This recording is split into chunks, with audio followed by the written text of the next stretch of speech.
Hey everyone, I've just got back. I've been out to the cinema to watch The Gentleman. I thought I'd just do a little quick video. I'm not going to go into too much detail, so if you've not seen it, you're absolutely fine to listen. I'm not going to mention any spoilers. I'll just talk a little bit about the characters and about what, my overall thoughts are of the film. So in terms of the actors, if you don't know who's in it, we've got Matthew McConaughey, Eddie Marsan, Charlie Hunnam, Colin Farrell is in it, Jeremy Strong's in it, Hugh Grant, Michelle Dockery. They're just a couple of the main characters within the film. Before I get into it, I'm just going to briefly explain what the film's about.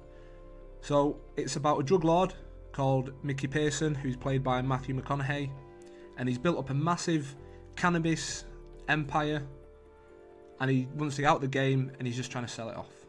He's just trying to get rid of it and get out of it for good. So one of my favourite things about this film was the action. I thought the action was on point. So there's a particular scene which I thought was fantastic, and it's a group of youths. They rob one of Mickey Pearson's cannabis farms, and when they get there, there's about 5 or 6 of them. When they get there, there's a group of security, older guys working there, and they end up getting into a massive fight. We don't see it happening live when it's happening. Basically, the kids have all got the recording cameras, and they record it all, turn it into a music video, and upload it onto YouTube, and that's how we see that fight scene. So it's like their music video, they're rapping to it, but the action's on point. Like, some of the moves the kids can do is absolutely unbelievable. So that was one of my favourite bits of the action. You'll understand when you see the film. If you're not seeing it, it's quite hard to picture what I'm going on about. But yeah, that was definitely one of my favourite bits of it. Next, I'm going to talk about the humour. So the humour is another big thing within these kind of films that Guy Ritchie does, just like Snatch and Lock, Stock and Two Smoking Barrels. So if you're not from the UK, you might not quite find it funny, because a lot of it is a bit it's more like swearing, little one-liners, like ripping people, taking the mick out of them, that kind of humour and what they say. But another one is shock humour. So there's a part in the film. This, I suppose you could say this is a bit of a spoiler, however I won't tell you who it involves. It might not even involve a main person, it could just be a sideline person, you don't know. But basically, he's running away from a couple of guys. He jumps over what he believes to be a wall. It turns out it's not actually a wall. He's on top of a bridge, and he falls and lands on train tracks. And then it shows the two characters that are chasing him looking over, and you think, oh, that's pretty funny. And then the next thing, he gets run over by a train. I don't know if I've just got a sick mind, but I thought it was quite funny. It was quite shocking. It was a bit dramatic. So, I don't know. I found it a little bit funny. Not that I would want anyone to ever get run over by a train. So, when the film starts, we are actually ahead of the story where we're meant to be. We actually join the story halfway through. So, the way that Guy Ritchie tells us what's happened is through Hugh Grant's character, who's called Fletcher, and Charlie Hunnam's character, who's called Raymond. They're both in Raymond's house, and Fletcher is telling Raymond what's happened up to that point. So we see it all in flashbacks, and then a little bit later on in the film, we get caught up to where we should be, and then we see it all live and going on from there. So in terms of the performances by the actors and actresses, Matthew McConaughey is not featured as much as you probably would think, considering that he's the main, or the story is about him. The character with the most airtime is Charlie Hunnam's character, who Charlie Hunnam absolutely kills it, plays it fantastic, just plays a typical tough guy, absolutely no faults by him.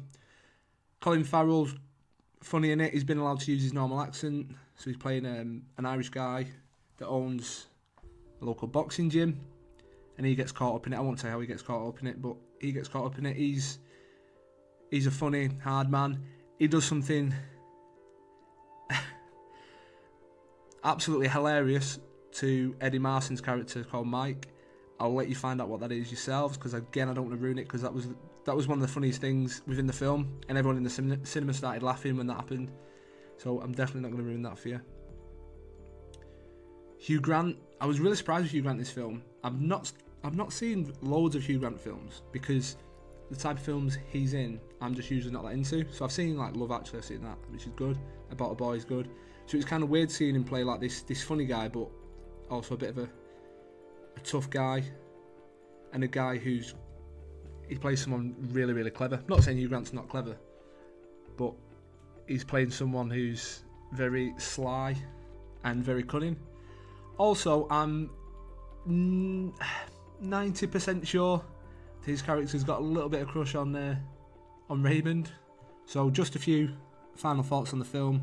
Again, I've mentioned that the comedy's very good in it, the action's good in it, the shooting scenes are good in it as well as the hand-to-hand combat.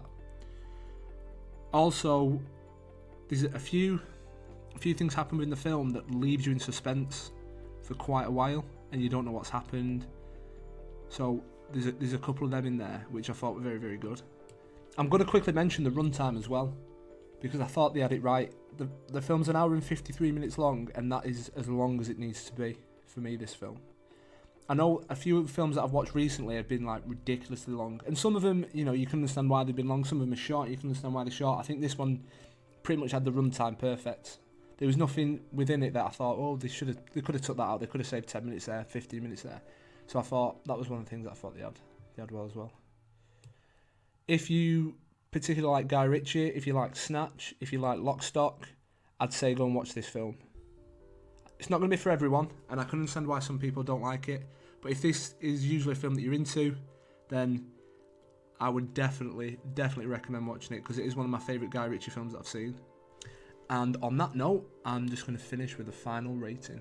So I'm going to rate it out of 10, and I would give it an 8. So that's pretty not bad going, that really. Thanks guys, I hope you've enjoyed watching. Hope you go and watch the film, and until next time, take care.